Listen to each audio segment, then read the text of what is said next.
This is the third episode of our 4-part utang series. Ayan. So, our first episode was about my credit card story. Oh, nakakatakot yun.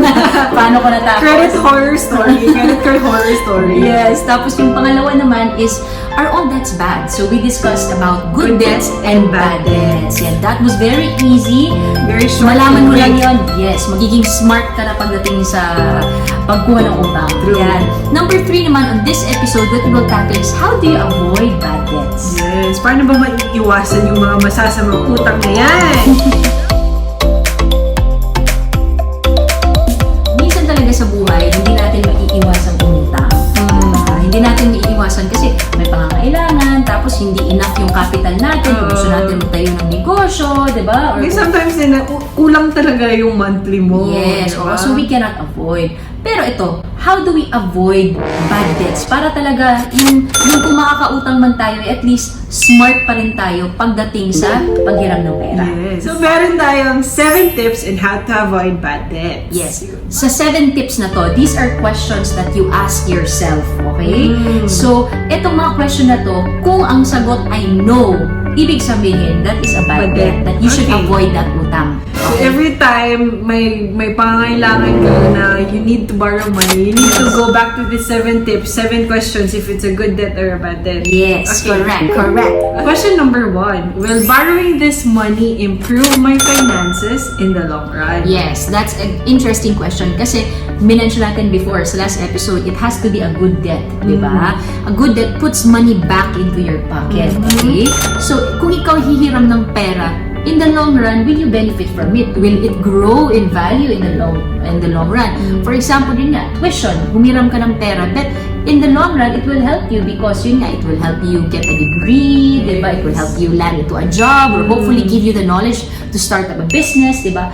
So, tip number 1, you have to make sure that it puts money back into your pocket. It must improve your finances in the long run. So, if yes, yung sagot doon naman tayo sa question number 2. 2, am I borrowing this money as cheaply as possible? So, considering na dito yung yung mga interest. Yes, so you have to be smart and very diligent pagdating sa pag-scout ng mga interest, okay?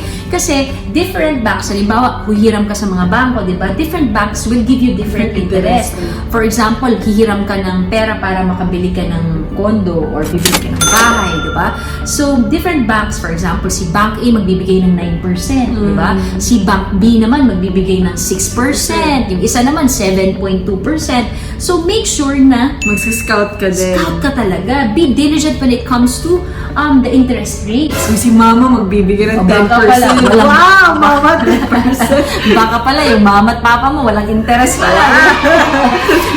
So, if you wanna borrow money because given that you're borrowing money because it's a need or it's gonna give make your finances grow in the future, you also have to ensure that the interest rates are as low as possible, as minimal as possible. Yes. Okay? So, if yes naman yung sagot doon, question number 3. Will I be able to cope should interest rates rise in the future?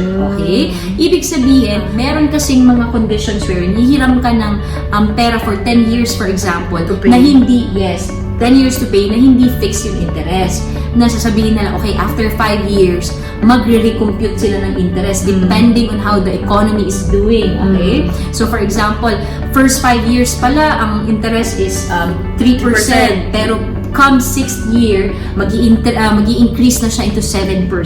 Ayan, so yun yung titignan mo rin. Will I be able to pay the interest? So, dapat calculated din yun, Calculated mo yun. What this teaches us is that before we even borrow money, tingnan talaga natin, will I be able to pay? Okay? Kung may mga interest man yan, tataas man yan, kaya ko bang bayaran? Kasi mahirap na humiram ka ng pera, tapos in the end, hindi mo mabayaran. Question number 4, will I be able to comfortably afford the monthly repayment? Ano naman ibig sabihin nun? Alright, so when you borrow money, you have to ask, kaya ko ba siyang bayaran? Kasi, halimbawa, umutang ka ng sasakyan, yung monthly repayments pala ng sasakyan na kinuha mo ay 25,000. Tapos yung sahod mo, 15 lang. Zay, huwag masyadong Zay, mahal siya mahirap. Zay. Big dreams, Zay! Ayan nga. Di ba kasi minsan may mga times, halimbawa, gusto mo talagang umutang ng laptop. Di ba? Kasi meron daw monthly installment. Okay, 24 months to pay. Ganyan. Tapos magbabayad ka ng 5,000. Okay, every month. Kasi mamahaling laptop ang kinuha mo. Tapos, yung sahod mo lang pala, for example, is 15,000. So, sa 15,000 na yun, binawasan ng 5, so may 10 na lang.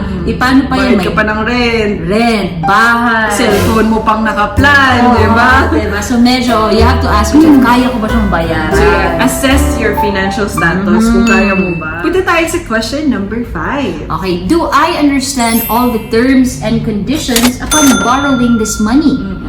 Minsan pa naman tricky yung mga T&Cs ng mga, especially sa bank, di ba? Ang liit-liit ng nandun mga sa text. baba. Oo, ang sakit basahin. Parang hirap na hirap. Pirmahan mo na lang. Pirmahan ka na lang para tapos na.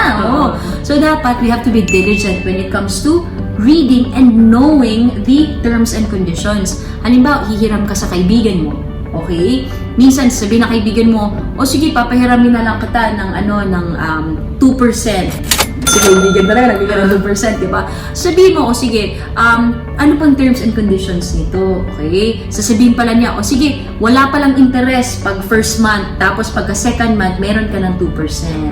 Ayan, di ba? Or pag sa mga bangko pala, na terms and kung hindi mo mababayaran, kukunin pala yung mga collateral mo. So yung tip na to is be aware. Yes. Kasi hindi natin alam, baka niloloko na kayo. May ibang mga scammer din kayo. May maraming nasa-scam sa pangutang kaya. So let's read and be aware ano ba yung pinapapasukan natin, especially if involves a big amount. Correct. Na minsan, halimbawa, mayroon palang, o papahiramin ka ng pera, pero yung condition pala, yung debit card, yung ATM, dapat hawak nung napahiram. Alam mo ba yun? Kasi malay mo, humiram ka ng pera, tapos siningin na yung, kinuha na yung ATM. Hindi ka nakabayad, kinuha na yung anak mo kinabukasan, di ba? Nasa term and conditions pala yun. Kasawa naman. Pero may mga you really have to be diligent when it comes to reading the conditions. Okay? So if check naman yun, if yes ang sagot nun, question number 6. Do I understand the risks and what could happen if things go wrong? Kasi may mga risk tayo na mauutang ka sa kaibigan mo, hindi mo binayaran. Yung risk doon, tapos friendship over die. tapos die, wala na, move May on. experience ko bang gano'n? May namatang sa'yo na friend, Yes. tapos hindi siya nagbayad on time. Oo. Friendship over talaga. Itong kakilala ko, nanghiram siya ng pera sa akin. So, tinanong ko talaga na, kailan mo ako babayaran? So, wala akong sinabi sa kanya, bayaran mo ako on this day. Tinanong ko siya. Sabi niya, babayaran kita next week, ganitong araw. Sabi ko sa kanya, sigurado ka ba? Kasi I'm fine. I just want to know kailan mo ako babayaran talaga. Tapos, ayun, dumaan yung 1 week, tapos 2 weeks, tapos 3 weeks, ganyan. Tumagal bago ako binayaran. Eventually, tapos na. I mean, it only takes me, katulad sa credit card story ko, isang experience lang, tapos na. Tapos na. And you're lucky if may mga kaibigan kang ulit-ulit mong inutangan tapos hindi mo nabayaran, friend pa rin kayo. Pero may mga friends talaga na for me, word of honor is very important. Pag sinabi mo, tinanong na kita. Pag sinabi mo akong babayaran mo ka ng ganitong araw, mag-expect akong babayaran. Kasi kung hindi mo ako kayang bayaran, sabihan mo ko. Yes. Huwag yung mga sin zone. Yung mga ghosting. May mga gusto pala, akala ko sa love life lang yung ghosting. Ikaw ba? Kasi pumangutang mo. So ikaw, may experience ka ba? Meron. Until ngayon hindi pa niya nababayaran. Kinalimutan ko na lang. Friends pa rin kayo? Friends na din kami, hindi na namin pinag-uusapan. Kapalan na lang ng mukha dahil. Ang bait mo. Hindi, ako hindi. Kasi parang okay na lang. Parang, Bakit? Parang ano naman yun. Hindi ko alam. Ay, hindi kasi halimbawa, ang pera pinaghihirapan. True Yung pera mo, alam ko kung gaano ka kapagod pagdating sa trabaho, napapagod ka talaga, minsan nag-overtime ka. Tapos may manghihiram, hindi magbabayad. Sino yan? At ako ang maniningil. Natutunan ako sa experience na yun. Parang dahil sa experience na yun, parang feeling ko na ayaw ko na magpautang po. That's why it's important. Kung if you're a good friend and if you're a true friend, halimbawa, pag ikay pinautang, if you're a true friend, you will pay on time, di ba? You will have that word of honor if you're a true friend. Yeah. Okay? Pag hindi naman, Pag ikaw naman ay isang true friend din na ikaw ang inutangan, di ba? I mean, that's for the benefit of, para naman sa growth ng utang sa'yo yan eh. Kasi pag palagi mong sinanay yan, Totoo. one experience enough. Yes, true. Unfollow, unfriend. Kung friend ka niya, alam mo na yun. So last but not the least, Yes. the very, na question. Truthful question. question. Ano yun? Do I really need to borrow the money? Okay. So, this is a self-assessment sa'yo na kailangan mo ba talagang umutang? Okay? Kasi maybe hindi mo pala kailangang umutang sa bangko or gamitin yung credit card mo. Maybe you actually have a lot of stuff na hindi mo na ginagamit na pwede mo naman palang ibenta na pagkakitaan, di ba? Or kausapin mo na lang si mama. Diba? May mga damit ka dyan, may mga bags ka dyan, may mga cabinet ka dyan na hindi na nagagamit or mga bike or motor na hindi na ginagamit na pwede mo palang ibenta, diba? So, if you ask yourself, again and again, do I really need to borrow money? You activate your creative juices na maybe, I could avoid interests. And maybe I could avoid other commitments. Maybe I can do something within my space. In the end, yun, may iwasan mo talagang pumilang ng pera. So, sa 7 questions na yun, sa 7 tips na yun, if may no doon, hindi yes lahat, hindi ako utang. Hindi. If you really want to be a smart borrower, you really have to ensure that the answers to the questions are all Yes. Mahirap na no pala.